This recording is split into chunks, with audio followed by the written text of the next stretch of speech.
Nexta 97.7 FM Studio Mina. Duk muka ruɗe yayin da gwamnatin tarayyar Najeriya a ƙarƙashin jagorancin Bola Ahmed Tinubu ta tattago batun sauya dokar haraji tare da ayyana fara ta tun a ranar 1 ga watan Janairun da muke ciki na 2026. Duk amma haka ta yi kuwa yayin da gwamnatin tarayyar Najeriya na cewa za a dakatar da fara aiwatar da harajin ta batun sauya dokar haraji sakamakon da ayyana fara ta tun a ranar 1 ga watan Janairun da muke ciki na 2026 ta bambanta da asalin amma da haka ta yi majalisar dokokin kasar da ta tunanin cewa za a dakatar da fara aiwatar da harajin ga watan Disamba 2020 sakamakon zarge-zargen shugaba Tinubu ya sanar da cewa babu buƙatar dakatar da fara da aiwatar da haraji ta bambanta da hakan asalin wanda Najeriya majalisar dokokin kasar nan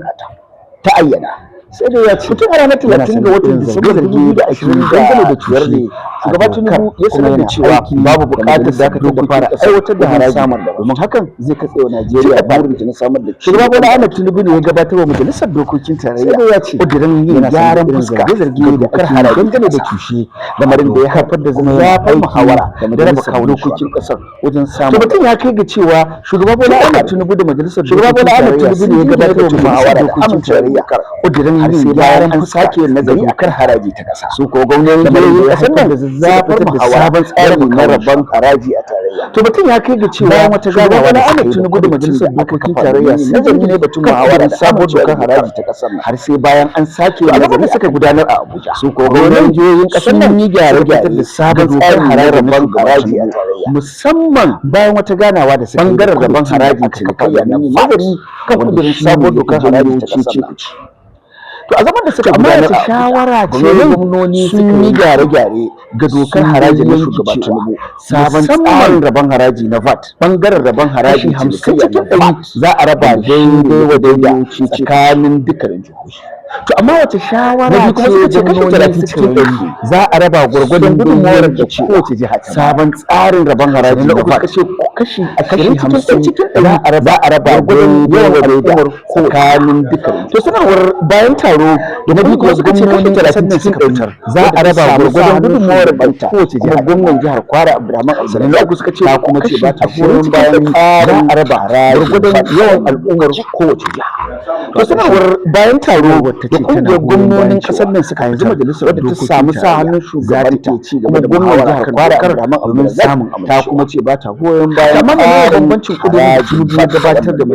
da matsayar da gwamnoni suka dauka. Shawarar da gwamnati suka goyon bayan na nuna cewa yanzu majalisar yawan kudin harajin VAT da za a raba a tsakanin jihohin domin samun la'akari da gudunmuwar da ta mana ne bambancin kudirin da ta bayar gabatar da tara da matsayin da kuma shawarar gwamnonin ta tara yawan gwamnonin suka cimma akan nuna cewa sun yi yawan kudin harajin VAT da za a raba tsarin rabon harajin VAT da ke bisa la'akari da gyara da dokar haraji wanda ta bayar da gabatar da dokoki sai kuma ya shawarar gwamnonin ta tsara yawan kasar kudin domin rabawa gwargwadon na asali wato to tun farko rabawa sabon tsarin moran harajin kowace jiha a kudirin yin gyara kan dokar haraji wanda shugaba Tinubu ya gabatar da tsarin da ake amfani da shi a ware kashi 20 tun cikin 100 domin rabawa to gwamnatin Najeriya ta dakatar da tsare-tsare da rabawa gwargwadon gudunmawar da sabbin dokokin harajin tana wanda hakan ya ninka sau biyu tana mai ƙara tsarin da ake wasu rashin tabbakashi a kan cikin da aka bijiro da su. To gwamnatin Najeriya ta dakatar da tsare-tsare da za a yi amfani da su da zama wani mutum shugaban ƙasa kan tsarin harajin tana waye da lalin ya bayyana hakan yayin wata ganawa da tana mara ƙara hujja da wasu rashin mai cewa kan bayyana zance-zance da ya kamata a kammala bibiya kafin fara aiwatar da dokar.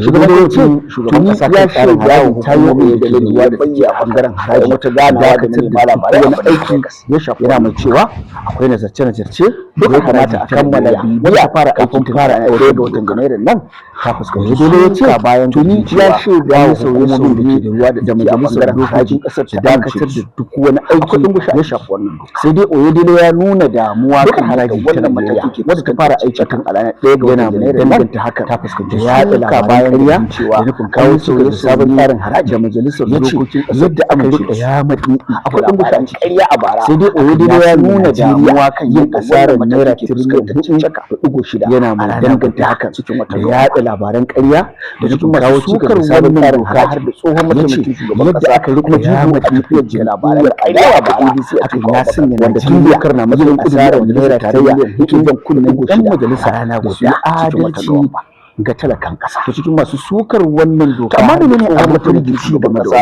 kuma jigo masana da masu nazarta dawa ta ADC a cikin ganin cewa wanda tun dokar na matsayin kuduri a majalisa ba za ta shafi talakan kunnen ɗan majalisa da su yi adalci matakar samun ribar kasuwancinka ko amma albashin ka shi naira 800 masana da masu nazarta harkokin taka na ganin cewa masu biyan haraji sam dokar hakan nan ba za ta shafi wasu daga cikin hukumomin da aka sani da amsar haraji musamman hukumar hana ribar kasuwanci wato custom ko kuma albashin authority da kai naira da tasoshin jiragen ruwa da sauransu ba za su daina cikin wasu haraji masu shigo da kaya hakan nan kuma wasu daga cikin hukumomin da aka kuma dokar ta ce da amsar haraji ta za musamman hukumar hana haraji wato custom wasu kayayyakin authority da kula da tasoshin jiragen ruwa da sauransu za su daina da kular haraji sai mu zuba ido to yanzu sai mu zaɓa mu gasa ko dai goyon bayan sabuwar dokar haraji ko kuma ci gaba da ƙin jininta daga talakawan ƙasa. Shaida mana matsayarka a comment section sai mun haɗa ta. This is Nexta 97.7 FM Studio.